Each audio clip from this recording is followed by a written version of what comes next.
Janasena party అధ్యక్షులు పవన్ కళ్యాణ్ గారికి, Janasena party రాష్ట్ర స్థాయి జిల్లా స్థాయి నాయకులకు, ప్రియమైన జన సైనికులకు, వీర మహిళలకు, ఈ సమావేశానికి విచ్చేసిన మన ఇప్పటం గ్రామస్తులకు పేరు పేరున జనసేన పార్టీ నుంచి మనస్ఫూర్తిగా మిమ్మల్ని ఆహ్వానిస్తూ అభినందిస్తున్నాం.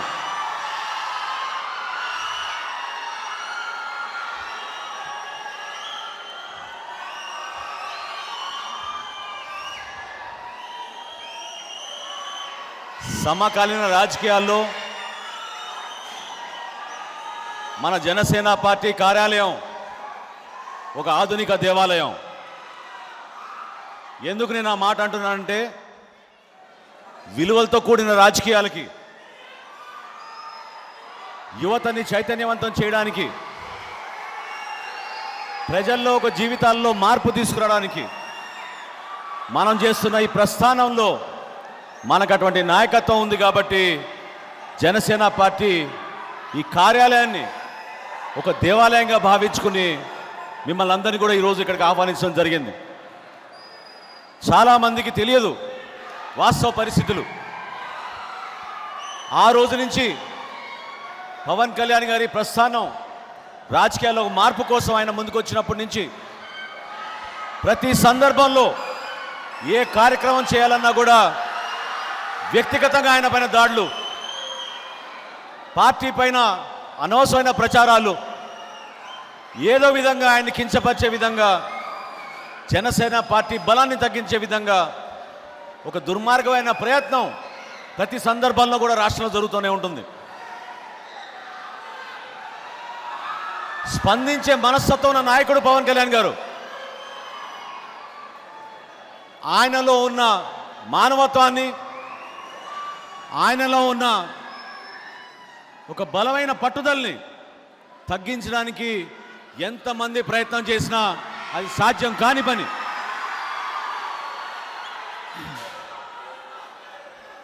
అసలు ప్రభుత్వమే సమస్యలు సృష్టించినప్పుడు ఆ సమస్య పరిష్కారం కోసం ఆయన ముందుకొచ్చి ఇప్పటం గ్రామస్తుల్ని ఆదుకుందామని ఒక ప్రయత్నం చేద్దాం, ప్రభుత్వం అన్యాయంగా దుర్మార్గంగా వాళ్ళపైన కక్షపూరితంగా కావాలని వాళ్ళ ఇళ్లకు ఆ రోజు కూల్చేశారని సమాచారం అందగానే ఆయన ఒక నిర్ణయం తీసుకుని, నేను ఎక్కడున్నా సరే ముందు మా గ్రామస్తులు, మన రైతులు ఎవరైతే ఆ రోజు మన పార్టీ కోసం మనం రాష్ట్ర వ్యాప్తంగా జరుపుకోవాల్సిన సభకి వాళ్ళు నిలబడి మనకి ఆ రోజున భూమిని ఇచ్చారు కాబట్టి వాళ్ళని గౌరవించుకోవాలని ఆ రోజే ఆయన ఒక గొప్ప నిర్ణయం తీసుకున్నారు. అసలు ఇప్పటం గ్రామం గురించి ఎవరికైనా తెలిసిందా? గతంలో అజ్ఞానం కలిగిన వ్యక్తులు, విజ్ఞత లేని వ్యక్తులు, సమాచారం లేని వ్యక్తులు రకరకాలుగా ఈరోజు మీడియాలో మాట్లాడుతున్నారు. మార్చి 14న ఆవిర్భావ దినోత్సవం ఎక్కడ జరుపుకోవాలనే ప్రయాణం చేసినప్పుడు పవన్ కళ్యాణ్ గారు ఒకటే మాట అన్నారు. అనేక జిల్లాల నుంచి చాలామంది ముందుకు వచ్చారు మేము జరుపుతామని. కానీ మనం మంగళగిరి ప్రాంతంలోనే, గుంటూరు జిల్లాలోనే చేద్దాం, వీలైతే అక్కడే చేద్దాం, మనకు పార్టీ ఆఫీస్కి దగ్గర అని పవన్ కళ్యాణ్ గారు ఆ రోజు ఆదేశించారు. 3 ప్రాంతాల్లో స్వయంగా నేనే వెళ్ళి రైతులు ముందుకొచ్చి మా స్థలం తీసుకోమని చెప్పినప్పుడు రాత్రికి రాత్రే వాళ్ళ ఇళ్ళకి వెళ్ళి అధికార యంత్రాంగాన్ని, రాజకీయ వ్యవస్థని ఉపయోగించుకుని వాళ్ళని బెదిరించి ఉదయానికల్లా వాళ్ళు ఫోన్లు స్విచ్ ఆఫ్ చేసి మేము ఇవ్వలేము మా భూమి అని చెప్పారు. అటువంటి పరిస్థితుల్లో అయోమయమైన పరిస్థితి, ఎటు పోవాలో తెలీదు. మార్చి 6వ తారీఖున మొట్టమొదటిసారి ఇప్పటం గ్రామస్తులు వచ్చి మేము ఇస్తామండి భూమి, మా గ్రామానికి వచ్చి ఆవిర్భావ దినోత్సవం జరుపుకోండి అన్నారు. అదే రోజు అర్ధరాత్రి స్థానిక ప్రజాప్రతినిధులు, అక్కడున్న రెవెన్యూ అధికారులు ఆ గ్రామానికి వెళ్ళి మీరు మాత్రం ఇది ఇవ్వకూడదు, మన ప్రాంతంలో జనసేన పార్టీ ఆవిర్భావ దినోత్సవానికి మీరు స్థలం ఇవ్వకూడదని ఆ రోజే బెదిరించారు. ఉదయం 6 నిజంగా చాలా గొప్ప వ్యక్తులు ఆ గ్రామంలో మొట్టమొదటి సంతకం పెట్టింది పాప ఆ పెద్ద మనిషి సాంబిరెడ్డి గారు. సాంబిరెడ్డి గారు 2 ఎకరాల భూమి ఆ రోజు మొట్టమొదటి సంతకం పెట్టారు.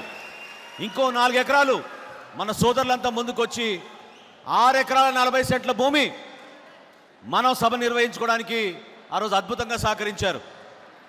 దేనికోసం మీకు ఈ కక్ష? ఇప్పటం గ్రామం గురించి ఆ రోజు ఉపన్యాసంలో పవన్ కళ్యాణ్ గారు గ్రామాభివృద్ధి కోసం మీరు నిలబడిన స్ఫూర్తిని చూసి ఈ త్యాగాన్ని గుర్తించి 50 లక్షల రూపాయలు గ్రామాభివృద్ధి కోసం ప్రకటిస్తే ఆ 50 లక్షలు ఎట్లా ఉపయోగించాలని మీలో మీకు చర్చలు జరుగుతున్న సందర్భంలో పార్టీ తరఫున నేను మా నాయకులందరూ కూడా పెద్దలందరితో కలిసి ఏం కార్యక్రమం చేద్దాం? రోడ్లు వేద్దామా? కాలువలు కడదామా? ఆర్గానిక్ ఫార్మింగ్ చేద్దామా? ఒక చిన్న ఆసుపత్రి కడదామా? లేదా వృద్ధాశ్రమ కడదామా? అనేక సలహాలు సూచనలు వస్తున్న తరుణంలో ఆ విషయం తెలుసుకుని మూర్ఖంగా కావాలని ఒక తీర్మానం చేసి పవన్ కళ్యాణ్ గారు 50 లక్షల రూపాయలు సిఆర్డీఐకి రాష్ట్ర ప్రభుత్వానికి జమ చేయాలని ఆ రోజు ఒక ఉత్తరం రాసి పంపించారు. ఇదేనా మీలో ఉన్న నిజాయితీ? పవన్ కళ్యాణ్ గారు కష్టపడి సంపాదించిన డబ్బు ఆయన గ్రామస్తులకి గ్రామాల్లో సౌకర్యాలు పెంచడానికి, అక్కడ ప్రతి ఒక్కరికి మంచి జరగాలి, భవిష్యత్తు ఉండాలి, చిరస్థాయిగా ఇప్పటం గ్రామానికి జనసేన పార్టీకి ఈ అనుబంధం మిగిలిపోవాలనే ఉద్దేశంతో ఆయన ఆ రోజు 50 లక్షల రూపాయలు ఇచ్చారు. మీ జగన్మోహన్ రెడ్డి గారి ప్రభుత్వం కాదురా నాయన, ఆయన ఇచ్చింది ఇప్పటం గ్రామస్తుల కోసం, మీకోసం, మీ అభివృద్ధి కోసం, మీ ప్రాంతాని కోసం. అది గుర్తించకపోగా కావాలని కక్షగట్టి అప్పటి నుంచే వీళ్ళపైన నోటీసులు ఇవ్వడం మొదలుపెట్టారు. ఏ గ్రామాలను చూసాను ఆ రాష్ట్రంలో ఈ రోజున 120 అడుగుల రహదారి అనే అవసరం గ్రామ మధ్యలో లేదు. కావాలని వాళ్ళు అసలు ఇల్లు అంటే ఏంటి వీళ్ళ అర్థం? ఇల్లును కూలగట్టలేదని ఒక ప్రచారం చేస్తున్నారు. ఇల్లంటే ఏంటి? ఇల్లంటే కేవలం బెడ్రూమా? ఇల్లంటే ప్రహరీ గోడ కాదా? ఇల్లంటే బాత్రూమ్ కాదా? ఇల్లంటే మెట్లు కాదా? ఏం మాట్లాడుతున్నారు వీరు? అటువంటి వ్యక్తులు ఈరోజు రాష్ట్రంలో మూర్ఖంగా ప్రజలకి నష్టం కలిగించే విధంగా వాళ్ళు చేస్తున్న ప్రయత్నాన్ని చాలా బలంగా ఈ గ్రామస్తులు నిలిచారు. కాబట్టి వాళ్ళకి అండగా ప్రతి జన సైనికుడు, వీర మహిళ మన రాష్ట్రంలో, ప్రపంచంలో ఉన్న ప్రతి ఒక్కరు కూడా పవన్ కళ్యాణ్ గారు చేసిన మంచి పనిని వాళ్ళు గౌరవించి వాళ్ళు కూడా ముందుకు వచ్చారు, మేము కూడా సహాయం చేస్తామని. అటువంటి స్ఫూర్తిని వీళ్ళు నింపారు. చాలామంది ఈరోజు ఈ సభకి హాజరయ్యారు. గ్రామంలో ఇటువంటి చక్కటి వాతావరణంలో మనం మాట్లాడుకోలేము అనే ఉద్దేశంతో మిమ్మల్ని అందరూ కూడా ఇక్కడ రప్పించడం జరిగింది. ప్రతి కుటుంబానికి పవన్ కళ్యాణ్ గారు ఇచ్చిన మాట మేరకు ఈ రోజున 1,00,000 రూపాయల ఆర్థిక సాయం ఆయన చేతుల మీదుగా మనం ఇవ్వబోతున్నాం.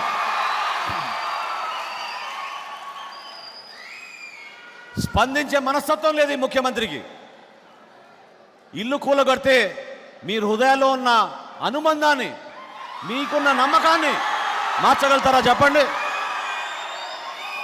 4 జేసీబీలు తీసుకొచ్చి మెట్లు కూలగొట్టి ఇల్లు కూలగొడితే పవన్ కళ్యాణ్ గారి పైన మీకున్న అభిమానాన్ని ఎవరైనా చెదరగొట్టగలుగుతారా చెప్పండి?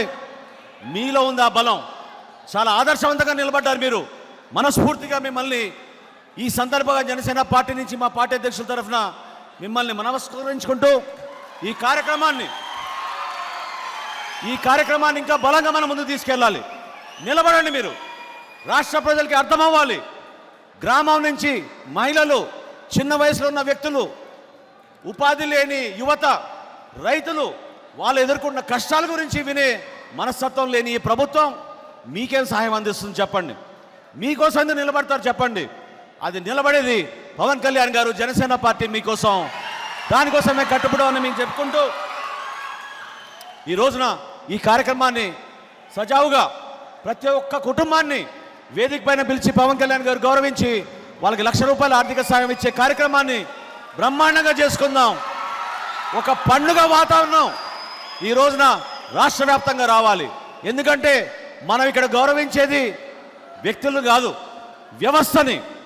వ్యవస్థ దుర్మార్గంగా వివరించినప్పుడు, ప్రభుత్వంలో మానవత్వం లేనప్పుడు, రాజకీయ వ్యవస్థలో జనసేన పార్టీ మీకోసం నిలబడింది. అటువంటి వ్యక్తి, అటువంటి నాయకత్వం పవన్ కళ్యాణ్ గారిలో ఉంది. కాబట్టి మీకోసం మీ అందరం నిలబడ్డామని మనస్ఫూర్తిగా తెలుపుకుంటూ ఇప్పుడు మా పార్టీ పెద్దలు పవన్ కళ్యాణ్ గారిని మాట్లాడమని కోరుకుంటున్నాం.